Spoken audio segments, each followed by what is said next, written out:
왜 페미니즘을 반드시 멸절시켜야만 하는 이유에 대해 말하고자 한다. 물론 멸절이라는 의미는 뒷글 하나 남기지 않고 완전히 삭제시켜야 한다는 뜻이다.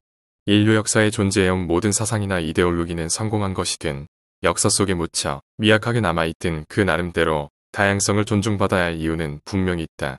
그것은 방법적인 면이나 실천적인 면에서 전부 제각각의 모습들을 가지고 있었다고 해도 결국 모든 사상이나 이데올로기의 목적은 사람이었기 때문이다.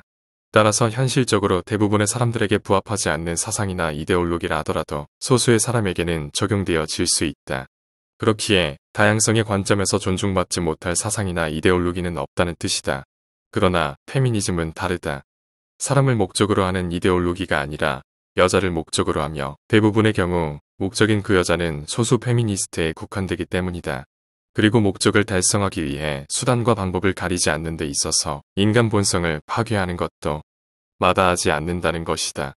인류 역사를 관통해온 그 어떤 이데올로기도 인류의 절반을 적으로 간주하고 그 적을 지배하기 위해 본성까지 말살하는 실험을 시도했던 이데올로기는 없었다. 페미니즘의 파괴적인 해악성의 뿌리는 물론 남성에 대한 적대적인 관점에서 출발한다. 남성은 적이다. 페미니즘이 가부장제, 민족, 국가, 자본주의를 반대하는 이유는 그 자체가 남성이기 때문이고 남성이 주인이었다고 간주하기 때문이다. 페미니스트들은 인류 역사의 모든 여성 사례들을 고스란히 한대로 옮겨와서 남성들에게 말한다. 당신들은 우리에게 빚이 있다. 죄의식을 갖고 우리가 원하는 대로 보상하라. 수백만 년 원시 인류의 남성들이 가졌던 본질성부터 현재의 남성들까지 남성들이 행하고 존재하는 모든 것에서 페미니스트들은 채무를 산출하고 가해의 흔적들을 생산해내고 있다. 다른 이유가 없다. 남성은 남근을 가지고 있다는 자체로 가해자여 강자이며 착취의 주체인 것이다. 극단적인 비유로 들릴지 모르겠지만 페미니즘의 관점에서는 미국 대권 후보였고 국무장관인 힐러리 클린턴도 여성이기에 약자인 것이다. 세계를 움직이는 권력자인 힐러리 역시도 본질적인 여성이며 따라서 남녀의 성적 관계에서 수동적인 착취 구조를 가졌기에 피해자이다. 성폭행을 당할 수도 있고 근력이 약하기에 물리적인 폭행도 당할 수 있기 때문에 본질적으로 약자일 수밖에 없다는 것이 페미니즘의 논리다. 남성은 남근을 가졌고 여성의 질을 관통할 수 있는 공격성을 가졌다는 본질성만으로 강자다. 이런 페미니즘의 관점에 입각해서 남성은 영구한 가해자이며 여성은 영구한 피해자라는 기본 등식으로 출발하는 페미니즘이 원하는 문제 해결의 방법은 두 가지로 하나는 남성을 말살하든지 또 다른 하나는 지배하든지 둘 중 하나일 수밖에 없을 것이다.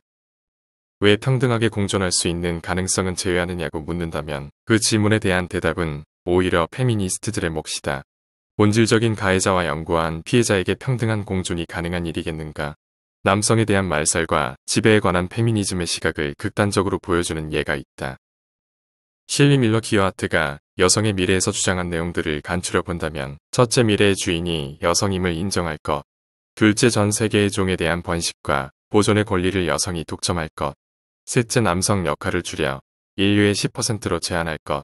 당장 살아있는 남성들을 살해하자는 것이 아니라 앞으로 태어날 아이들에 대해 여자아이들을 많이 낳도록 여성들이 결의하는데 이에 남아를 낳는다면 죽이는 건 난자결합 등 새로운 생식 기술을 통해 인류의 성비를 연암구일로 맞춰 나가자라 주장한다.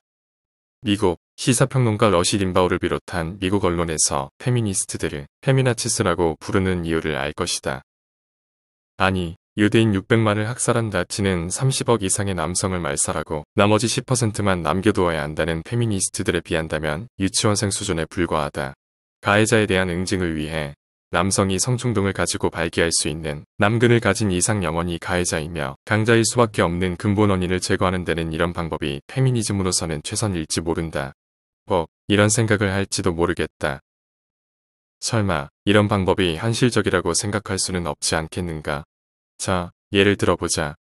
페미니즘이라는 교본에는 목적을 달성하기 위한 1부터 100까지의 수행성이 있다고 하자.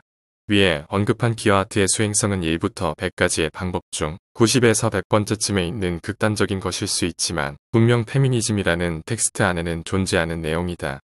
따라서 90에서 100번째 사이에 있는 극단적인 수행성을 그대로 적용해서 남성의 실질적인 개체수를 10%로 줄이는 것이 아니라 남성들의 역할을 10%로 줄인다고 한다면 아니 이미 여성할당제로 시행 중이며 교본대로는 아니지만 목적에 부합하는 수행성이 현재 진행형이라고 할 수 있을 것이다.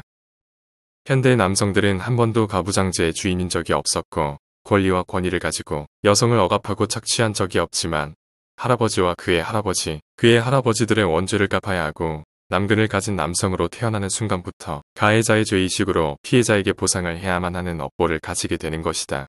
이것이 페미니즘이다. 피해자가 가해자에 대한 배려를 가질 필요가 있는가?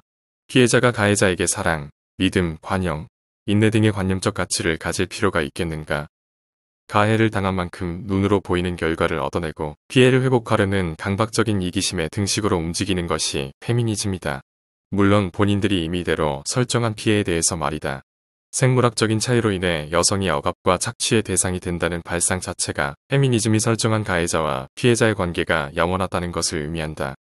만약 여성들이 남성들의 목에 개목걸이를 걸고 끌고 다니는 그런 날이 온다 해도 남성이 남근을 소유한 이상 개가 사람을 무는, 극히 일부 사례의 위험성만큼이라도 여성에 대한 남성의 위험성은 여전하다고 페미니스트들은 주장할 것이다. 해결될 수 없는 문제인 것이다. 본질적으로 해결될 수 없기에 또 그 사실을 누구보다도 페미니스트들이 잘 알고 있기에 피해에 대한 보상 요구는 무한대이다. 생물학적 본질로 인해 태어나는 순간부터 사회적 지위와 법적 권리가 다른 현대판 양반과 상놈의 신분은 한국의 여성과 남성의 위치로 그대로 재현되고 있다. 한국 남성은 생물학적 본질로 인해 사적인 책임뿐 아니라 사회적 의무도 전적으로 감당해야 하지만 여성은 그냥 여성이면 된다. 피해자가 손가락 하나 까딱할 이유가 없는 것이다. 한국이다. 동일한 법적, 사회적 권리를 가지고 있는 남녀라 하더라도 여성이 더 대우받고 보호받으며 배려받아야만 생물학적 본질의 차이를 극복하고 평등해질 수 있다고 주장하는 데 대해서 대체 무엇을 더 어떻게 남성들이 남근의 죄값을 해야 한단 말인가? 남성들의 헌신과 배려에 대해 감사조차도 잊어버린 여성들을 위해 왜 남성들이 희생을 해야 하는가? 이런 관계에서 인간이 유지해온 소중한 관념적 가치들, 사랑, 믿음, 헌신, 관용, 인내 등의 가치들이 보존될 수 있을까? 피해자와 가해자의 사이에 아니, 지켜질 이유가 없을 것이다. 인간답게 살려면 페미니즘을 멸절해야 한다. 인간만이 가질 수 있는 소중한 관념적 가치를 간직하고 살아가는 인간이라면 페미니즘을 폐기해야 한다. 가족이 소중하다면, 사랑을 믿는다면 페미니즘을 도살하자.